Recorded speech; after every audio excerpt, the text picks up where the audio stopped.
एक बहुत ही भोला भाला सा आलसी लड़का था। वो कोई काम नहीं करना चाहता था, बस खाना खाता, घूमता और सोते रहता था। एक दिन उसे किसी ने बताया कि एक आश्रम है जहाँ पर कुछ नहीं करना पड़ता है और हर दिन 2 समय का खाना और नाश्ता मिलता है, तुम वहाँ जा करके रहो। उस आलसी लड़के ने सोचा कि ये तो बहुत ही बढ़िया है और वो उस आश्रम में जाकर रहने को सोचा और फिर वह भोला भाला आलसी लड़का अपना सारा सांसारिक जीवन छोड़कर उस आश्रम में जाकर रहने लगा। आश्रम में गुरुजी रहते थे, वो कुछ समय सबको प्रवचन देते हैं। वो आलसी लड़का सुनता था, बाकी समय आराम करता था और फिर भर पेट खाना खाकर सो जाता था। ऐसे ही उस लड़के का दिन गुजरता गया। एक दिन उस आश्रम में कुछ भी नहीं बना। नाश्ते के समय नाश्ता नहीं मिला। उसने सोचा नाश्ता नहीं मिला, भोजन तो मिलेगा। अब भोजन के समय भी उसे भोजन नहीं मिला। लड़का दौड़ करके गुरुजी के पास गया और उसने पूछा कि आज भोजन क्यों नहीं बना। गुरुजी ने कहा कि बेटा आज एकादशी है और जितने भी आश्रम के सदस्य हैं उनका उपवास है और तुम्हारा भी आज उपवास है, आज भोजन नहीं बनेगा। वो लड़का आलसी था और उसे भूख भी बहुत लगता था। उसने गुरुजी से बोला कि मैं उपवास नहीं रहूंगा, मुझे भूख लगी है, मैं खाना खाऊंगा। गुरुजी ने बोला ठीक है, जाओ भंडारे में से सामान ले करके आओ और आश्रम में नहीं बाहर ले जा करके बना लो, लेकिन याद रखना भोजन बनाने के बाद सबसे पहला भोग भगवान को लगाना और फिर तुम प्रसाद पाना। वो लड़का बोला ठीक है और फिर अनाज लेकर नदी की ओर पहुंचा।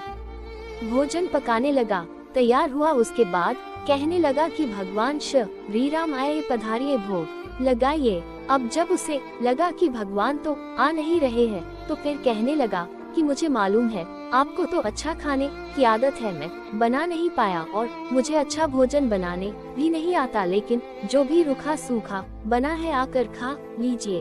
भगवान श्री राम उसकी सरलता पर बहुत ही प्रसन्न न हुए और उस लड़के को दर्शन दे दिए। उसने देखा कि भगवान श्री राम आए हुए हैं और उनके साथ में माता सीता भी आई हुई है, लेकिन लड़के ने सिर्फ 2 लोगों के लिए ही भोजन बनाया था, एक अपने लिए और दूसरा भगवान के लिए। और अब क्योंकि भगवान के साथ माता सीता भी आई हुई थी तो उसने उस भोजन को माता सीता और भगवान के सामने ग्रहण करने के लिए रख दिया। भगवान श्री राम और माता सीता ने भोजन किया और उसके बाद जब वो जाने लगे तो ये भोला सा आलसी सा लड़का बोला कि प्रभु आप आए, दर्शन दिए, बहुत अच्छा लगा। मुझे खाने को कुछ नहीं मिला, लेकिन कोई बात नहीं, लेकिन आपसे एक विनती है कि अगली बार जब आप आएंगे तो कितने लोग आएंगे ये बता दीजिए, ताकि मैं उतने लोगों के लिए भोजन बनाकर रखा रहूं। भगवान श्री राम मन ही मन मुस्कुराए और फिर अंतर ध्यान हो गए। लड़का आश्रम गया, दिन बीतता गया और फिर एकादशी का दिन आया और इस बार उसने 3-4 लोगों के लिए अनाज ले करके खाना बनाने के लिए नदी के किनारे पहुंचा और उसने बड़े प्रसन्नता से भोजन बनाया और इंतजार करने लगा कि प्रभु आए और भोग लगाइए। इस बार लड़का देखता है कि भगवान श्री राम पूरा राम दरबार ले करके आए हैं, जैसे माता सीता, लक्ष्मण, भरत, हनुमान जी और सभी लोग आए हैं। लड़के ने 3-4 लोगों का भोजन बनाया था और इस बार भी भोजन कम पड़ गया। लड़के ने निराश होकर भोजन को प्रभु के आगे रख दिया। उन्होंने भोजन किया और फिर चले गए और इस बार भी लड़का फिर से भूख रह गया। अब लड़का फिर आश्रम गया, दिन बीतता गया और फिर एकादशी का दिन आया और इस बार गुरु जी से कहने लगा कि गुरु जी मुझे इस बार थोड़ा ज्यादा अनाज चाहिए। गुरुजी सोचने लगे कि यह इतना सारा अनाज का करता क्या है, कहीं इसे बेचता तो नहीं है। फिर उन्होंने कहा कि ठीक है, भूख से परेशान रहता है।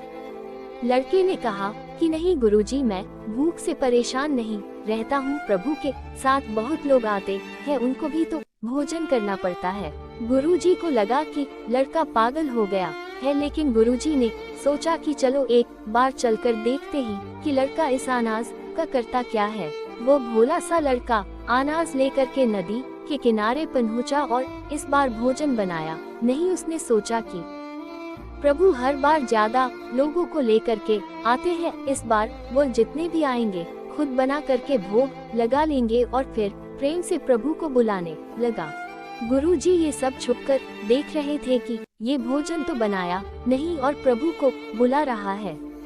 लेकिन लड़के ने देखा कि इस बार प्रभु के साथ बहुत से लोग आए हुए हैं, तो उसने प्रभु के सामने हाथ जोड़ करके कहा कि प्रभु माफ करना, आप बहुत सारे लोग आते हो, मुझे संख्या पता नहीं होती है और मेरी हिम्मत भी नहीं होती है कि इतने सारे लोगों के लिए भोजन बनाऊं।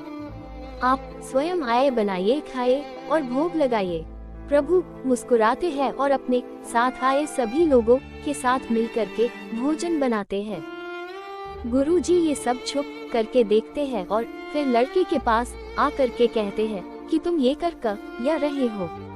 लड़का कहता है कि गुरुजी, आपको दिख नहीं रहा है कि भगवान श्री राम पधार चुके हैं, माँ सीता आई हुई है, हनुमान जी आए हैं और भी सभी लोग आए हुए हैं, भोजन बन रहे हैं। गुरुजी ने बोला कि पागल हो गया है, मुझे तो कोई देख नहीं रहा है।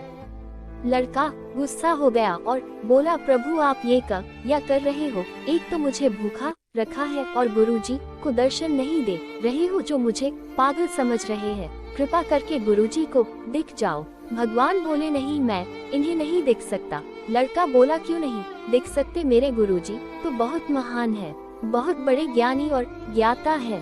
भगवान बोले, हाँ ज्ञानी और ज्ञाता होंगे, लेकिन तुम्हारी तरह सरल नहीं है। जो सरलता तुम में है वो तुम्हारे गुरुजी में नहीं है। लड़के ने ये बात गुरुजी से कह दी कि भगवान श्री राम कह रहे हैं कि आप में सरलता नहीं है, आप मेरी तरह सरल नहीं है, इसलिए आपको नहीं दिख सकते।